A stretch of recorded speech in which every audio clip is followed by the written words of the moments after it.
Ola ong memang kepor, pamide pan klet no, ya ke kepala aja.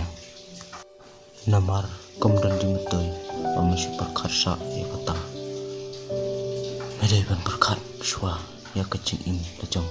Oi, mame mele it pala deka ndrai, maka kemudian teme kecing it berkecil semulam ini tangkan dero.